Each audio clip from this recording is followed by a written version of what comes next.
queridos e amados irmãos,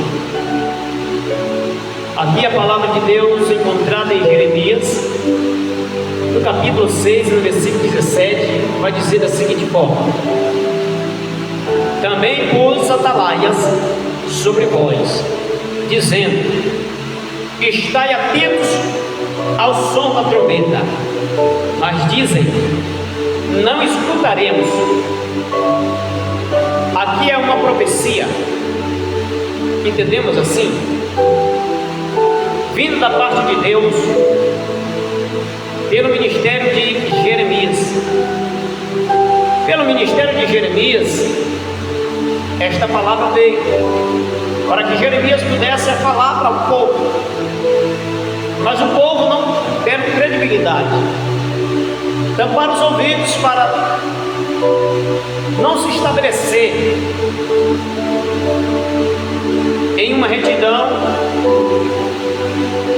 para que não pudesse abrir os seus ouvidos para não ouvirem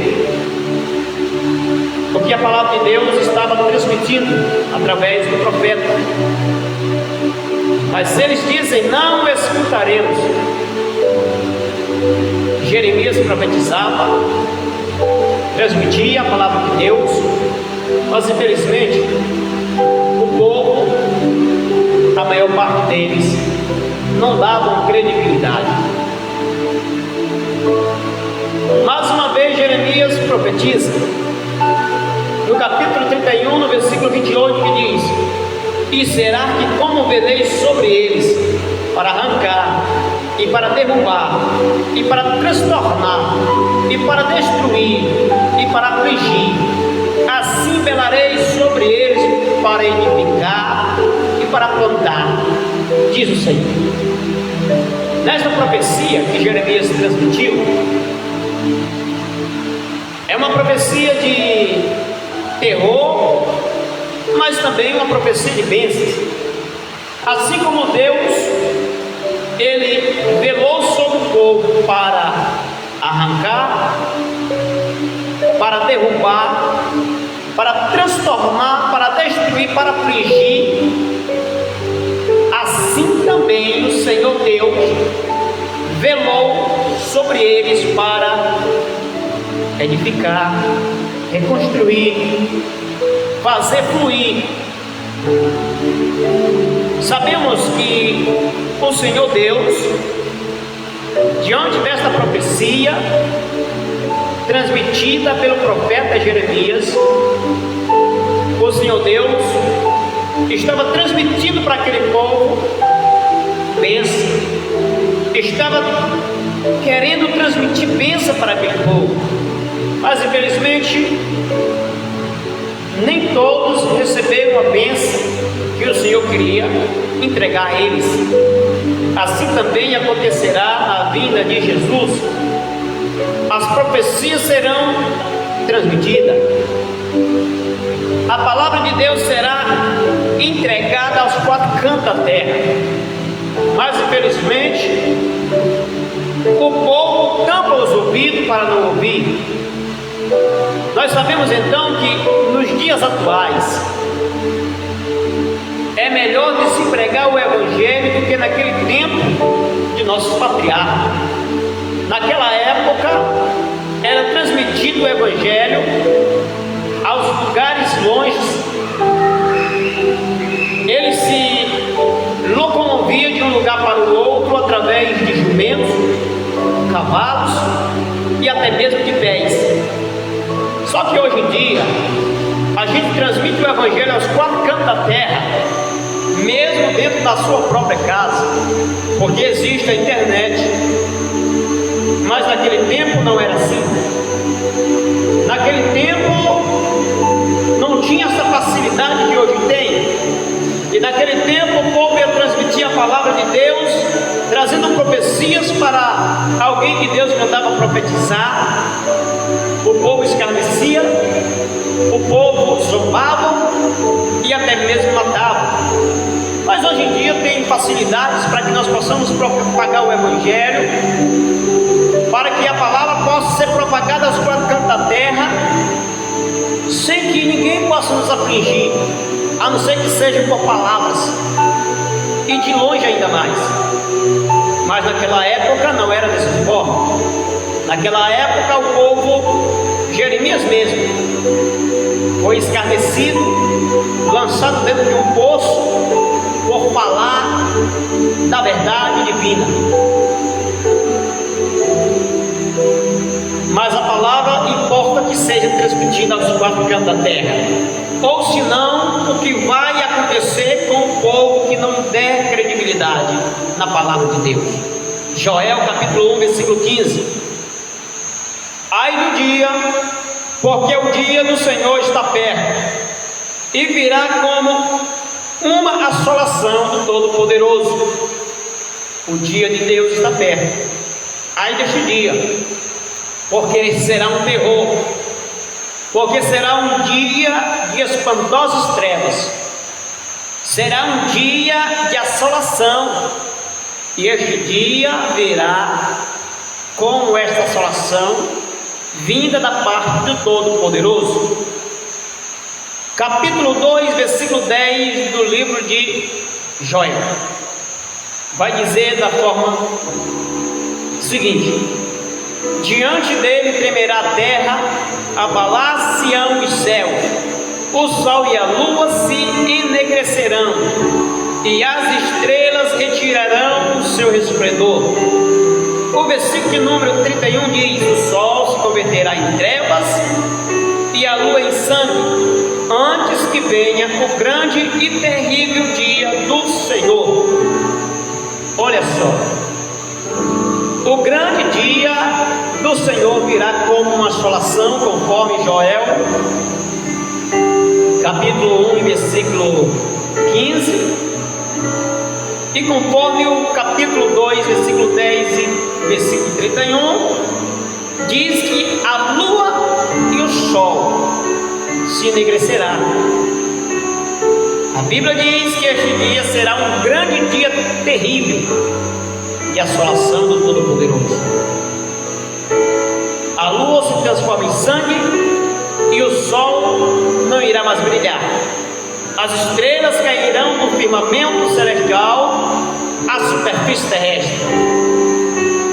O céu será grandemente abalado, e acontecerá então que todas as nações e línguas se lamentarão por ver vir no céu um sinal, e este sinal é o sinal de Jesus Cristo aparecendo nas nuvens com poder e grande glória.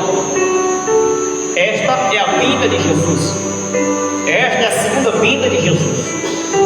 Mateus 24, 29.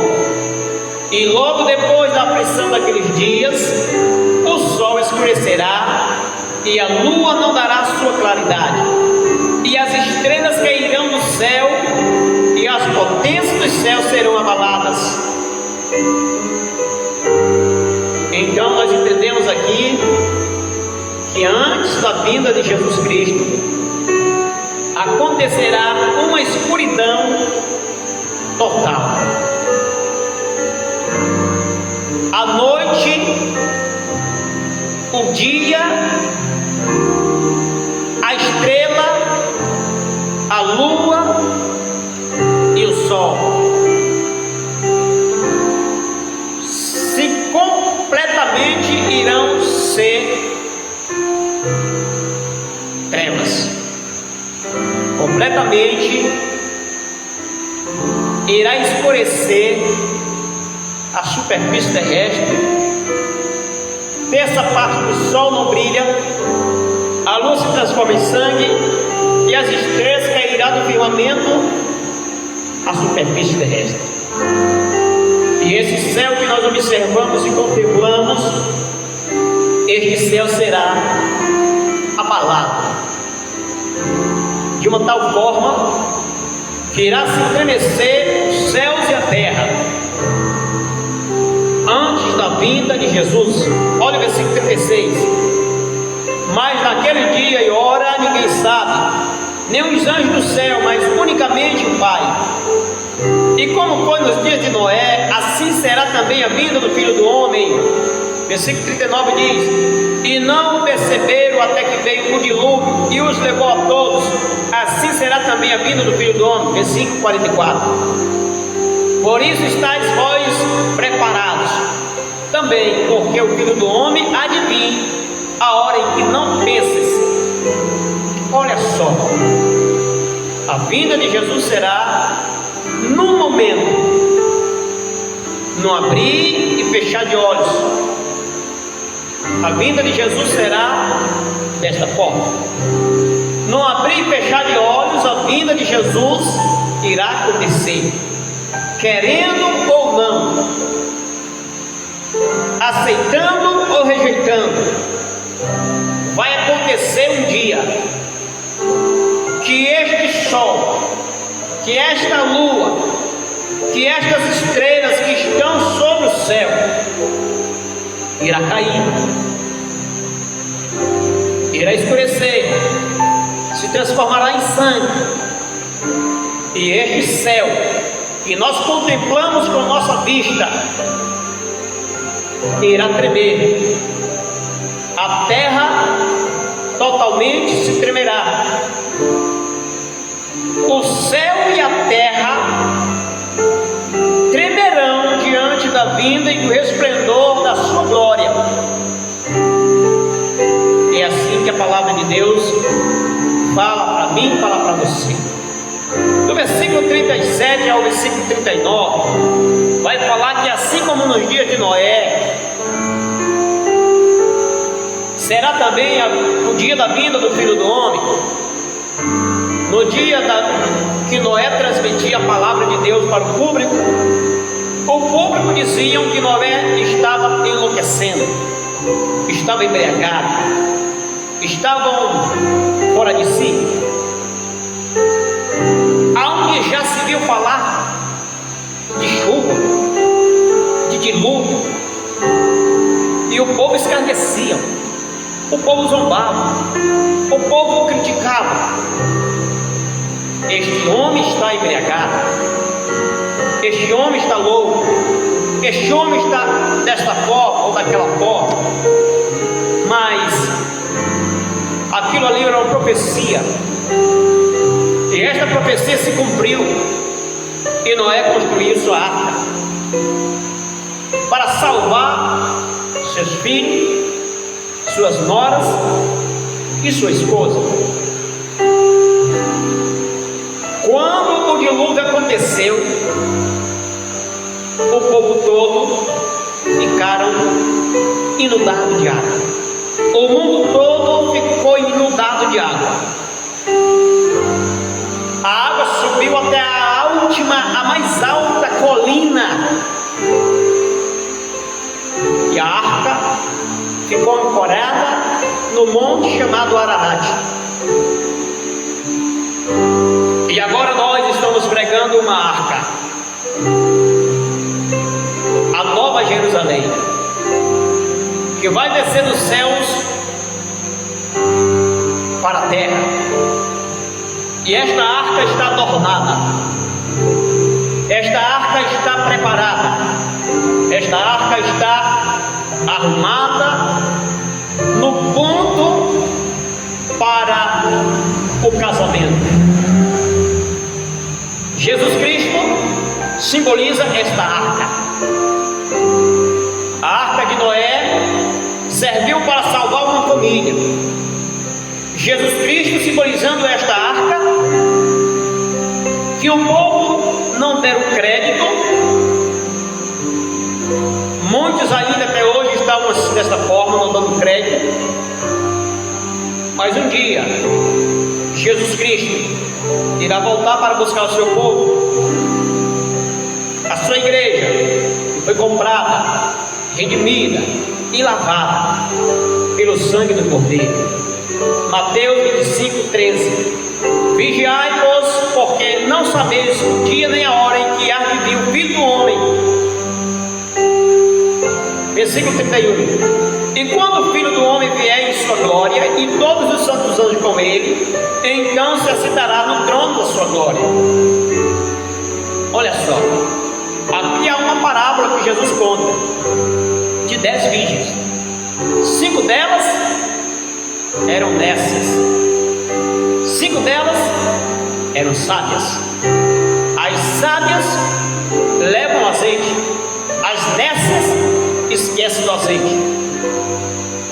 Se você está preparado com o azeite, está na posição certa. Mas se você ainda não se preparou com o seu azeite, trate-se depressa de se preparar, porque a vinda de Jesus Cristo breve chegará.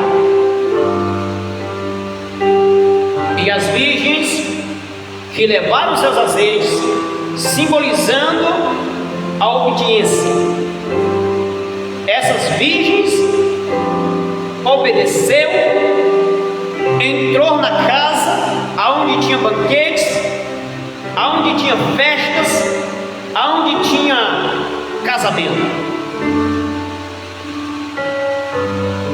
Jesus Cristo é o noivo, a igreja é a noiva.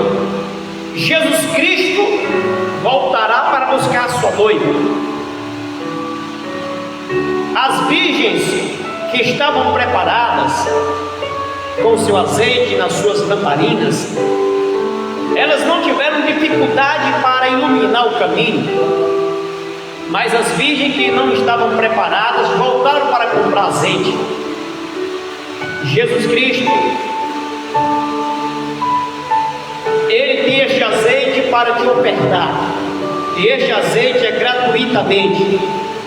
Confessa a Ele como seu Salvador, segue os caminhos que Ele ordenou para que venhamos a seguir, para que nós possamos ser dignos de alcançar a sua misericórdia.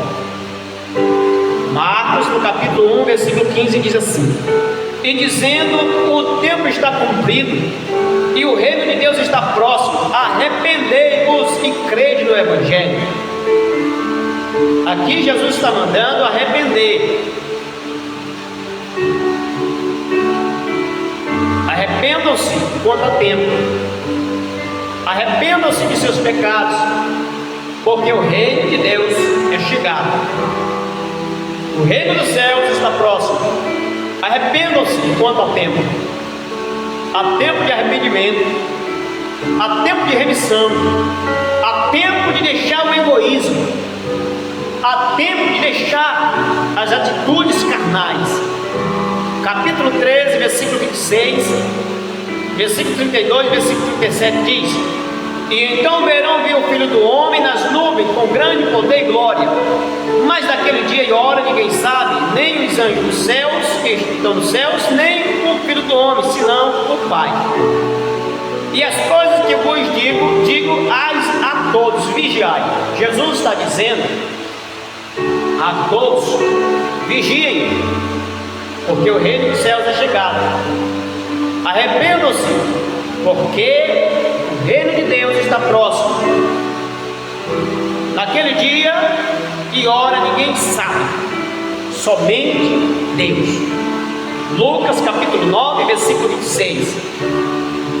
Porque qualquer que de mim e das minhas palavras se envergonhar, dele se envergonhará também o Filho do Homem quando vier na sua glória, e na do Pai e dos santos anjos. A palavra de Deus, ela não deve ser escarnecida, muito menos ser envergonhada. Alguém que se envergonha da palavra de Deus, naquele grande dia, quando o Senhor voltar na sua glória, a palavra de Deus diz que também o Senhor Deus vai se envergonhar. Porque qualquer que de mim das minhas palavras se envergonhar, dele se envergonhará o Filho do Homem quando vier na sua glória, e na do Pai e dos anjos, que são dos anjos. O Senhor Deus, Jesus Cristo, está falando que quem se envergonhar da palavra de Deus, inclusive dele, também eles se envergonhará de vós. Porque como o relâmpago que faiscando desde uma parte do céu resplandece resplandece até a outra parte do céu. Assim será também o Filho do Homem no seu dia. Este é o versículo 24 do capítulo 17 do livro de Lucas. Veja então como um relâmpago surge no norte e responde no sul, e toda a terra é clareada por ele. Desta mesma forma é a vinda do Filho do Homem. Versículo de número 27 e de número 36 e capítulo 21 de Lucas.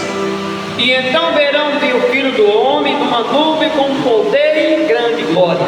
Vigiai, pois, a todo tempo, orando para que sejais havido por digno de evitar todas estas coisas que hão de acontecer e de estar em pé diante do Filho do Homem. Vigiai e orai, para que sejam dignos de alcançar as misericórdias de Deus e ser digno de estar de pé quando o Filho do Homem vier. Atos dos Apóstolos, capítulo 1, no versículo 11, diz assim: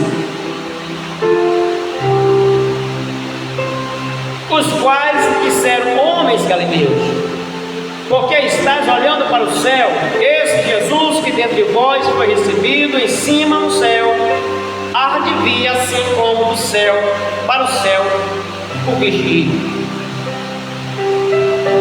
Os discípulos estavam perplexos, olhando para o céu, no momento em que os anjos descem e Jesus sobe. Jesus, como subia, desaparecendo nas nuvens, os discípulos ficaram perplexos, com os olhos fixos no céu, contemplando a subida de Jesus. Mas os anjos que desciam diziam: ei, homens galileus, o que vós estáis fazendo aí, olhando para cima? Sabes que este que subiu, da mesma sorte que ele foi, ele voltará. Jesus estava subindo aos céus. Os anjos desceram para avisar para o discípulo que um dia ele iria retornar. E os discípulos ficaram em vigilância, porque no momento Jesus poderia voltar. E desta mesma forma, temos que estarmos vigilantes. Quando Jesus voltar, se nós estivermos vigilantes, nós iremos encontrar com Ele, subir nos ares, aonde está nos aguardando, e receber a nossa porção, a nossa herança no céu, como moradia eterna. Aleluia.